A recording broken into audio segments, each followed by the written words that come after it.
Hello, and welcome to the first ever live YouTube broadcast by Gelsu. I'm Gavin, and I'm the founder of Gelsu, and I would like to thank you for joining me. In this live broadcast, I'll be telling you a bit about myself, more importantly, a bit about Gelsu, what the channel will be about going forward, upcoming events, and if we've got any questions from your viewers, a live Q&A session. My hope is that by giving you an insight into Gelsu, the brand, ethos, and where I want this company to go, you'll understand what I want Gelsu to mean to yourself and hopefully to countless others. So I'll briefly tell you a bit about myself. Born and bred in the Midlands, my passion in life, in no particular order, is sport, music and people. Sport, because I've loved participating in it from an early age, the discipline it instills in you, camaraderie, and most importantly, the well-being of both body and mind you get from doing any physical activity. Be it something as simple as going for a jog on your own. Or I particularly like how a sporting event can bring a group, a nation, or the world together. I'm thinking of Usain Bolt in the London 2012 Olympics, or a couple of years ago when you had England reaching the 2018 World Cup semi-finals. Music. Because for me, it's the perfect outlet for expressing one's emotions. The way you can hear something on the radio, online, on television, and it can be like a time machine transporting you back to a moment in your life. And because of my eclectic taste as well in my music, I've sort of somehow let that come into the way I design my clothes as well. And people. Because without family, friends, colleagues, or even the random stranger you might speak to on a park bench or when you're at a bus stop, it's far more difficult to put into context the meaning of life. So, a bit of history about Gelsu. I originally came up with the idea for a sportswear company in 1993. Loved watching and participating in sport, and I always knew that I wanted to get involved in the industry, but wasn't entirely sure how. Granted, I wasn't good enough to be a professional footballer or rugby player or an athlete, but it was important to me to just actually be able to somehow get into sport and influence people's lives in a good way. I think just over a decade later, after 1993, I actually attempted first of all to run my own t-shirt company. And I think the funny thing about that was I was down there on a market stall trying to sell t-shirts, and people were more interested in trying to buy a laptop off me and offer me price for the laptop as opposed to the actual t-shirts I'm trying to sell. And then I went back to the drawing board and I had no luck with that. And it was a case of thinking about what I actually wanted my sportswear company to represent. Yes, I wanted it to be as big as the current, should we say, big two, or I won't name them, but I guess you probably can figure that out. But I think also I wanted to have something fundamentally instilled in it, to be ethical, to have a moral compass where the business wasn't just about making money, i.e. taking advantage of cheap labour, but having a deeper meaning where it was not just about the profit line. And so I embarked on the time what was a very long, and it's still partly a long journey anyway, of what Gelsu has come to represent. Now the key issue is manufacturing in the UK. It's never been a problem for sportswear companies because it was done early on in the early 20th century. And I think now there's still a handful that do that. However, part of the issue that I was finding is because I wanted my raw materials to actually be ethically certified. So actually certified organic cotton, ensure that it's actually been made from recycled materials. And at the time when I was doing this in the early 2000s, I can only think of one other company, and they're not even a sports company, that was actually doing this. And they mainly specialised in printed t-shirts and hoodies.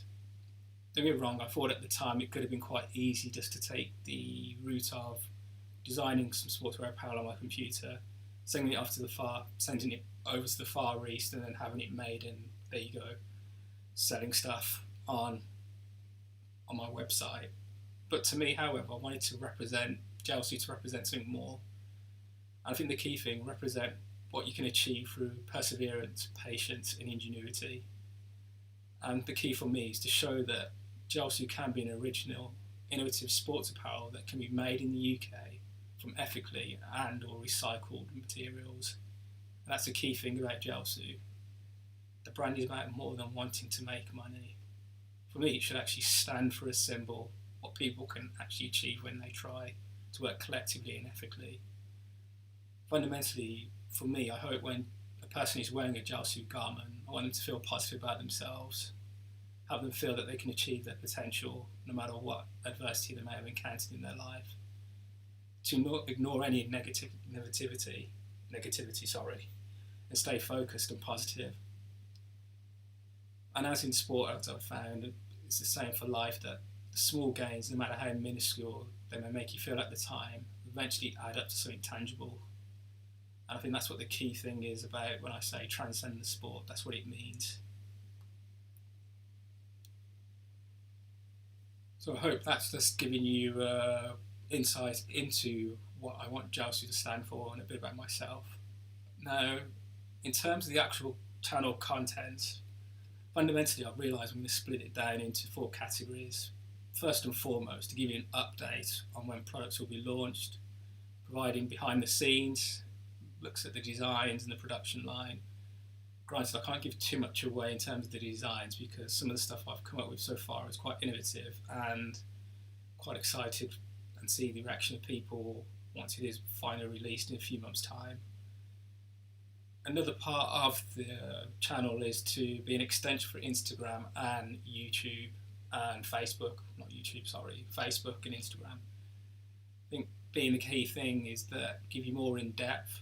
So we have a top level, say you have a poster or a short video on Instagram, but then you can go onto YouTube, give you more of a background into any particular promotion that we might be doing.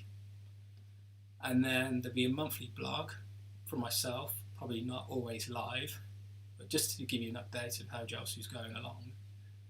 And then fourthly, this is based primarily on what people have given me in feedback over the previous months, and it's about putting up actual short 15-20 minute exercise videos of what I do.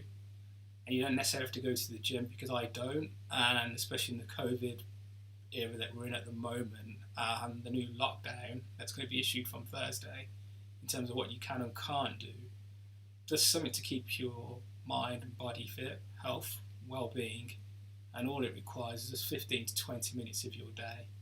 And even if you get out of the fact that you feel better that you've managed to complete this exercise routine for that day, to me that is a job well done. So that is just a flavour of what to expect from the Gelsu YouTube channel. Now moving on to the actual events that we're going to be doing next month and in November and December. Now for me the key thing, as it's October, will be Black History Month. And I'm going to do a slight twist on this in terms of, over the course of that month, on all the different social media channels that Gelsu has, Facebook, Instagram, and also in YouTube, going to be showcasing 40 black British athletes and administrators involved in sport, not just from the past, but also in the present and the future. I think it's fundamentally important because I'm going to be showing you some athletes that maybe you've never heard of, who maybe want to look out for the future, and some from the past that maybe you weren't even aware of, because for me it's important for Black History Month just to provide more education to people and know the contribution of what black sports people have done in the UK over the centuries. Also coming up in terms of promotions is the new relaunch of the website. That should hopefully be ready towards the end of October. And then the big one, which obviously I'm looking forward to, will be the launch of the new Gelsu garments. And at the moment, we're currently in the second phase of the sampling stage, just ironing out a few issues, but hopefully should be able to overcome them sooner rather than later, with a view to looking to launch in mid-November. I know originally I said it was going to be September, but because of COVID and the factories in the UK and the difficulties is with the workforce at the moment in terms of social distancing, so that is why we have a slight delay at the moment with our garments. And going forward, just any new innovative initiatives that Gelsu comes up with, and hopefully going on into the new year as well, will be showcased in for January, where it's normally people looking to get fit, and then hopefully another big launch, because at the moment in November it will only be the male line that will be released, but looking to in April, springtime, April, May at the latest, launching the women's line. And yes, the design's already been done. It's just a case of just iron them out slightly. And again, I'm not one to just transport what you do for the men, same for the women. I actually want it to be quite unique, the designs. So I'm looking forward to that. So that's just a flavour of what's to come on the Gelsu YouTube channel. And I'm hoping that some of you might subscribe, some might not. Appreciate the feedback either way. But yes, just want to thank you for joining me. And if you've got any questions but I can't see any at the moment, I'd like to say thank you very much and look after yourselves and take care.